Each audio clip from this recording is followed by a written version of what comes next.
Hey everyone, I hope you have had a great week. Hey, listen, I just wanted to take a couple minutes to follow up for my message this past Sunday talking about prayer and fasting and just give you a few real practical tips that we really didn't have time for on Sunday. As far as the how to go about fasting, we talked a lot about the why, but the how. So here's just a couple tips to help you be prepared. Remember, we start this coming Sunday and go through August 25th. It's August 15th through 25th. It's a 10-day prayer and fasting. And then day number 11, we're calling Wednesday. That's an actual Wednesday day of the week, but it's a day where we're sharing all our wins. So we're calling it Wednesday.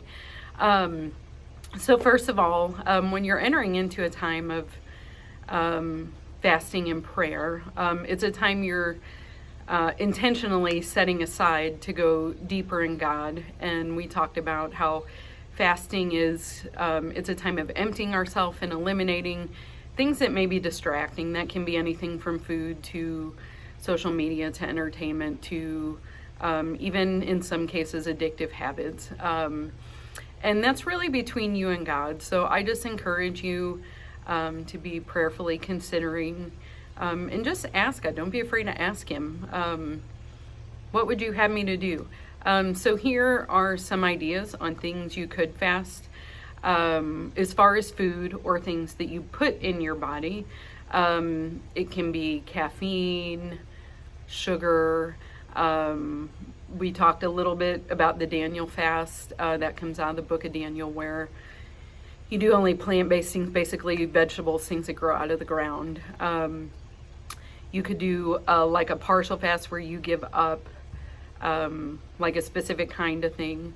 Like you're not going to have sweets, or you're not going to snack between meals, or maybe not eat meat or something along those lines. And it can be anything. There's also fasts where you give up an entire meal. So maybe you don't eat until noon every day, or you skip lunch and eat breakfast and dinner, or you skip dinner. Pastor Matt and I have done fasts where we don't eat until 3 o'clock. That's called an apostles fast. I'm not going to get in real deep on that, but it's something that the apostles did in the Bible. There's all different kinds of things you can do. You could give up that morning coffee or that soda if you drink several cans a day, or anything like that. Maybe it's a specific kind of food. One time I was pregnant and we did a 40-day fast, and I felt like God told me to just fast cheese, which was a really strange thing, but for 40 days that was really difficult. So, you know, it may seem silly, but whatever it is that that is enjoyable to you, that maybe you would be willing to pause for a period of time. And it's only 10 days. Remember, we can do all things through Christ who strengthens us. He can do exceedingly abundantly above all we could ask or think.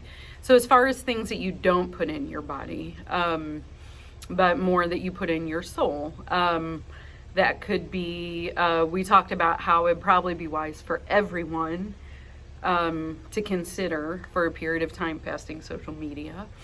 That could be the TV shows you watch or the movies. It could be the music you listen to. Maybe instead of whatever regular music you listen to, put on worship music, or don't listen to music at all. And in your drive time, just have a time of quiet and prayer and listening. It could be hobbies. Maybe you work out intensely 10 days a week. I know there's only 7, but you get my point. Maybe take a leisurely walk to be more still and have quiet time with God instead of that super intense workout. You kind of get my point. Hobbies, things that are more for your soul. But really, ultimately, and that's not conclusive, there's hundreds of more things. Maybe it's something like complaining. Maybe you could fast complaining for 10 days. But the bottom line is really, it's not so much about what you give up or that you mess up or you don't mess up, but it's about doing whatever it takes to just take that one step closer to God. So focus more on the seeking God part more over than the what you give up. Because if it's only about what you give up and it's not about replacing that thing with extra time with God, then it's just a diet, really, is all it is. So the whole purpose is to go deeper, so that part should be our focus. We're going to release a whole bunch of resources, several pages of scriptures you can pray on the days where we suggest that you pray scripture.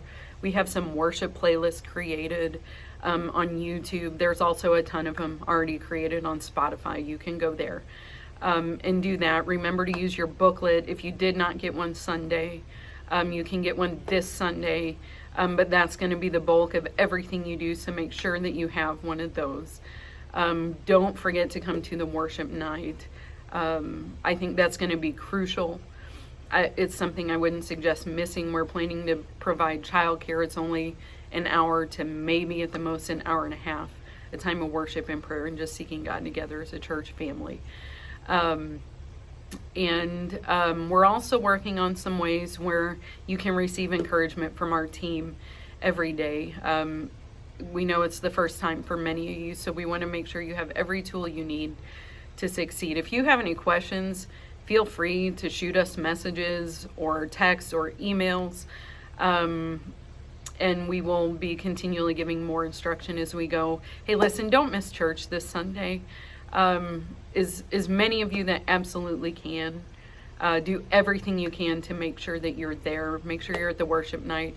During a time of prayer and fasting, it's a time to do more in your pursuit of God, so don't cut back on that. It helps gain momentum, and corporately, as we're all seeking God together, the more of us that are together, the more powerful it is. We're here with you. We're here for you. We love you. We're praying for you. We believe in you. And we are so excited to hear all God's going to do inside each of our hearts, as well as breakthroughs we're seeing externally and things we're praying and believing for. So we love you, praying for you, ready, set, glow.